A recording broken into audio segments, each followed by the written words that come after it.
Hello students, good morning. कल के video में हमने हमारे हिंदी पाठ्य पुस्तक क्षितिज के काव्यखंड के अंतर्गत रसखान सवैये पाठ के अंतर्गत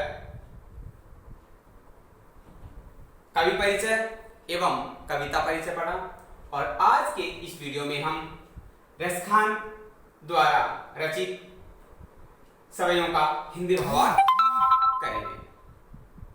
तो सर्वप्रथम हम सवैया शब्द के बारे में चर्चा करते हैं। तो सवैया एक वर्णिक छंद है। वर्णिक का मतलब इसमें वर्णों की काउंटिंग होती है, अल्फाबेट्स काउंटिंग होती है। और वो वर्ण कितने होते हैं? 22 से लेकर 26 तक, 22 to 26। यानी एक लाइन में हम काउंट करेंगे तो 22 से लेकर 26 तक वर्ण मिलते हैं। किसी में 22 हो गए, किसी में 23 हो गए, किसी में 24 हो गई, या 25 या 26। और ये ब्रज भाषा का एक बहुत प्रचलित छंद है। तो सर्वप्रथम इसका इन सवैयों को वाचन करेंगे। मानुष हो तो वही रस खाने, बसं ब्रज गोकुल गांव के वारन। जो पशु हो तो कहा बस मेरो, चरो नित नंद की धेनु मंझारन। पाहन हो तो वही गिरी को, जो कियो हरि छत्र पुरंदर धारन।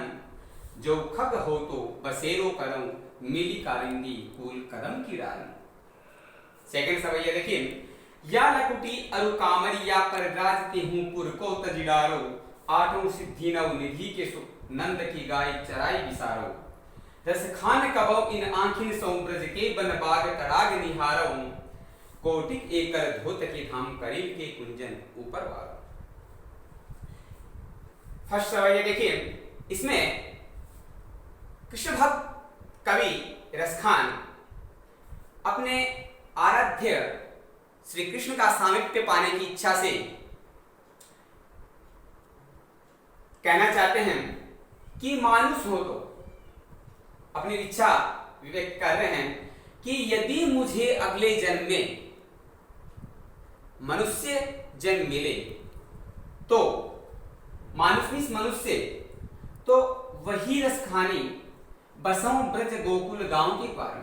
बसों मीन्स बसना, रहना, ब्रज में गोकुल गांव के जो ग्वाले मीन्स ग्वाले जो लोग हैं, उन लोगों के साथ रहने का सुअवसर मिले।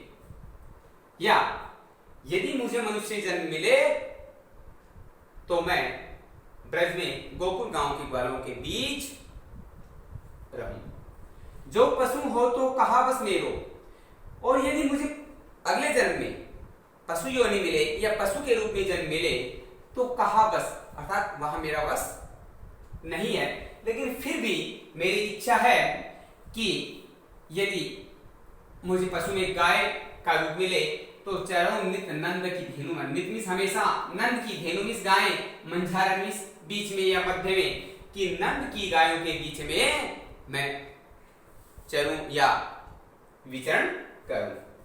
पाहन हो तो वही गिरी को, जो कियो हरिछत्र पुरंदन धारण।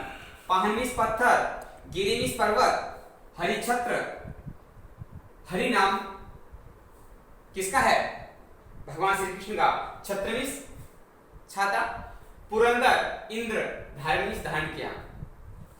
कि यदि मुझे पत्थर बनना पड़े तो मैं उसी पर्वत का पत्थर बनना चाहूंगा जिसको भगवान श्री कृष्ण ने इंद्र के कोप से ब्रजवासियों की रक्षा करने के लिए एक छत्र के रूप में धारण किया था। इस कथा के बारे में आपने सुना ही होगा कि भगवान इंद्र ब्रजवासियों पे कोप किया था, क्रोधित हो गए थे। तो ब्रजवासियों को दंडित देने के लिए उन्होंने मूसलाधार वर्षा शुरू कर दी। उस समय भगवान श्री कृष्ण ने क्या किया था कि गिरी इस पर्वत की, पर्वत को अपनी अंगुली पे या अपने हाथ पे उठाकर और ब्रजवासियों के ऊपर छत्र के रूप में, जिस प्रकार अपने हाथ में छाता धारण करते हैं बारिश से बचने के लिए, ठीक वैसे ही पूरे ब्रज को उस पहाड़ से कवर कर दिया, ढक दिया। एक छत्र के रूप में और उस पहाड़ को धारण कर लिया था।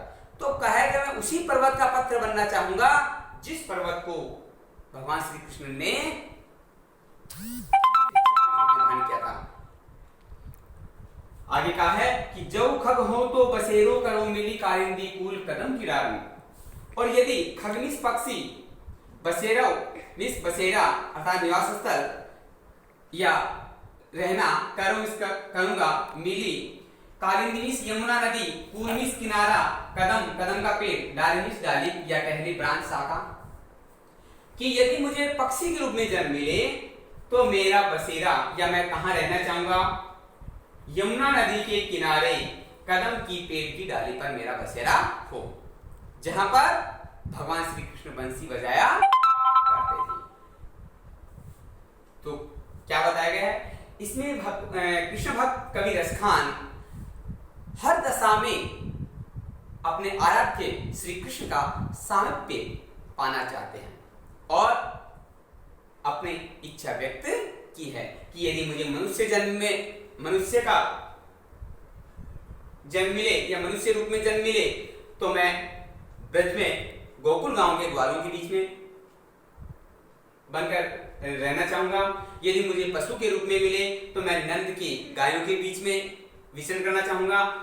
यदि मुझे पत्थर का रूप मिले तो मैं उस पर्वत का पत्थर बनना चाहूंगा जिसको भगवान श्री कृष्ण ने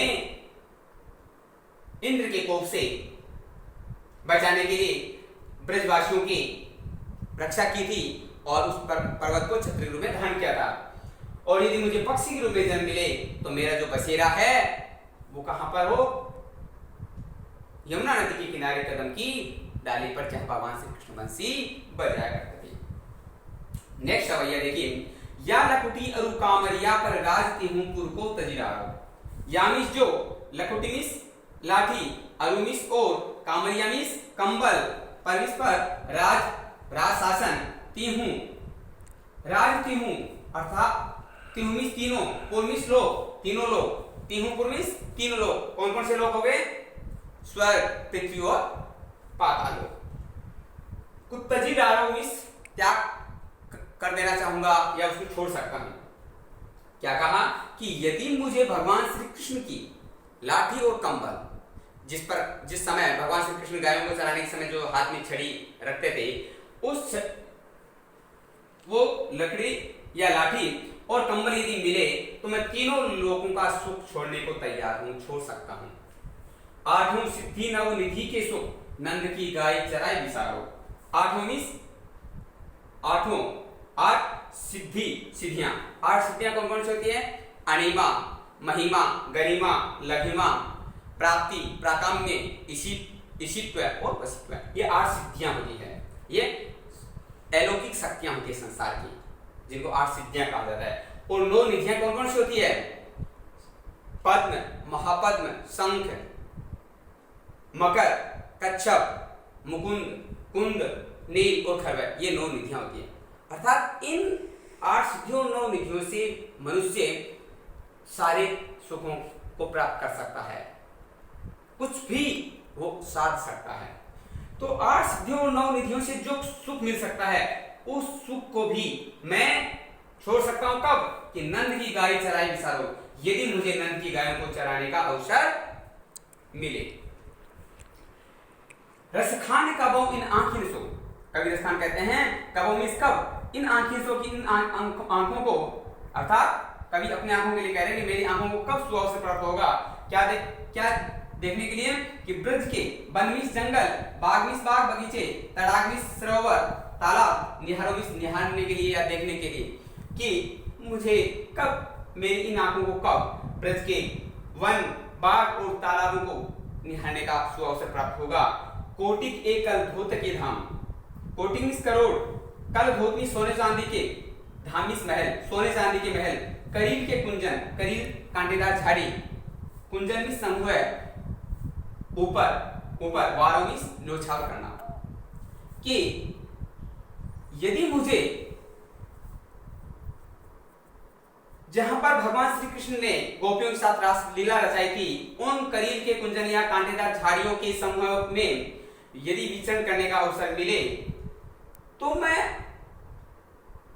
उनके लिए करोड़ों के करोड़ सोने चांदी के महल भी छोड़ने को तैयार हूं। अर्थात